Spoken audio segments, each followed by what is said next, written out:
এই মেয়ে, are you mad? আপনি আমার গালে চুমু খেলেন, তাও আবার চোখ বাঁধা অবস্থায়। জানেন আমি কে? আপনাকে কি করতে পারি এখন এই মুহূর্তে? ছেলেটির দিকে তাকিয়ে মেয়েটি হতভম্ব হয়ে রইল। কি বলবে বুঝে উঠতে পারছে না। চোখ খুলে দেখতে পেল তার সামনে একজন সুদর্শন পুরুষ দাঁড়িয়ে আছে। মুখে তার এক সমুদ্র রাগের আভা দেখা যাচ্ছে। কানগুলো রাগের লাল বর্ণ ধারণ করেছে।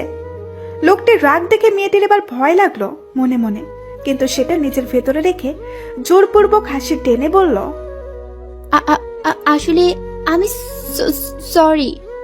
হোয়াট? সামান্য সরি বললেই আপনি যদি মনে করে থাকেন আমি ক্ষমা করে দিব, তাহলে ভুল ধারণা আপনার। এই রিহান চৌধুরী তেমন লোক না আপনি যেমন মনে করছেন। আসলে আমি ইচ্ছে করে কিছু করিনি।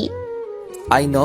এখন মন গড়া কাহিনী বলবেন আর আমি আপনার কাহিনী শুনে গলে যাব, বাট সেটা তো হতে দিতে পারি না। কি করা যায়? Yours name? অধরা বিনতে সাবা। সো মিস অধরা, আপনাকে আমি কি করতে পারি তার বদলে বলবেন? কি কি কি করবেন? কি করতে পারি? অধরা তো ভয়ে কুকড়ে যাবার অবস্থা। হায় রে আল্লাহ, ছেলেটা আমার এত কাছে আসছে কেন? রিহান এবার অধরার একেবারে কাছে গিয়ে নিজের গালের সাথে অধরার গালটা আলতো করে ছুঁয়ে দিল তোর। এদিকে অধরা রিহানের এমন কাণ্ডে বিস্মিত হয়ে রইল। এটা কি ছিল? কিস না তো কি ছিল এটা? এসব ভাবতে ভাবতে চোখের পাতা দুটো মেলে দেখলো তার সামনে কেউ নাই।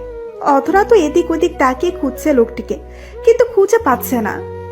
ফ্ল্যাশব্যাক। ভার্সিটির ক্যাম্পাসে পা রাখতে না রাখতেই কতগুলো মেয়ে অধরাকে ডাক দিল। মেয়েগুলোর ডাক অনুসরণ করে অধরা তাদের সামনে গেল। অধরাকে দেখে মেয়েগুলো নানা রকমের কথা বলতে থাকে।